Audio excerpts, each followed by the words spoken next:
আসসালামু আলাইকুম ওয়া রাহমাতুল্লাহি ওয়া বারাকাতুহু। সকলে কেমন আছেন? আশা করি সকলে সুস্থ এবং ভালো আছেন। আমি আপনাদের দোয়ার বদৌলতে সুস্থ এবং ভালো আছি।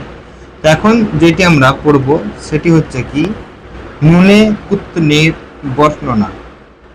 নুনে কুতনির বর্ণনা। নুনে কুতনি হচ্ছে তানবিনের নুন।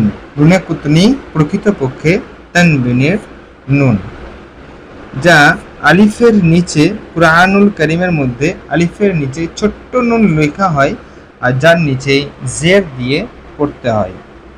একেই কিন্তু নুনে কুতনি বলা হয়।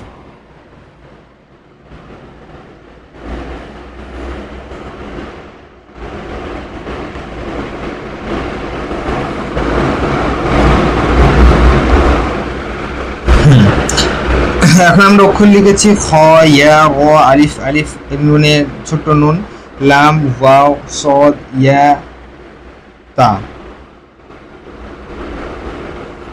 ইয়া তাসদিদ আছে, লিখে দিলাম। এখানে পড়বো খয়। খয় আজবর খয়। রা আলিফটা কিন্তু টান দেওয়া যাবে না, কারণ কি এই আলিফটা দো জাবার লিখলে যেমন আলিফ লিখতে হয়, সেই দো জাবারের আলিফ এটি কিন্তু টান দেওয়া যাবে না। খয় র। খয় র। নুন লাম জের নীল। খয় র নীল। খয় র নীল। ওয়াও জাবার ওয়া। খয় র নীল ওয়া। صاد يا زر سي. خد خيران الوصي. يا زبر يا. خيران الوصية. تابس تو. خيران الوصية. خيران الوصية. خيران الوصية.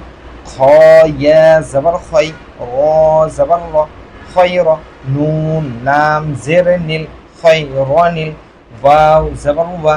خيران الوا. صاد يا زر صي. خيران الوصي. يا زبر يا. خيران الوصية. تابست. خيران الوصية.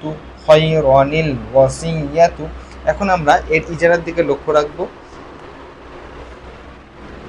খ হরফে মুস্তাআলিয়া সর্বদা পূর্বত্ব হয় এবং এখানে ইয়ালিন হবে। ইয়া সাকিনের পূর্বে জের হলে ইয়ালিন হয়। ইয়ালিনকে নরম আওয়াজের সাথে তাড়াতাড়ি পড়তে হয়।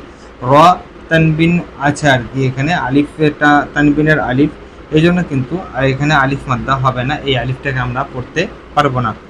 নুন নে কুতনি, এটা হচ্ছে কি নুনে কুতনি, যেটা আমরা যার কায়দা আমরা এখন পড়ছি সেটি হচ্ছে নুনে কুতনি।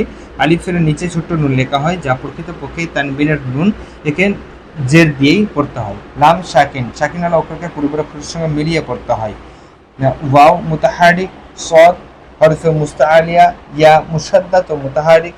গোলতা মুতাহারিক। তো আজকে এই পর্যন্তই। আগামীতে ইনশাআল্লাহ তাআলা আরও নতুন কিছু নিয়ে আপনাদের সামনে উপস্থিত হব। ততক্ষণ সকলে সুস্থ থাকবেন, ভালো থাকবেন, দোয়া করবেন।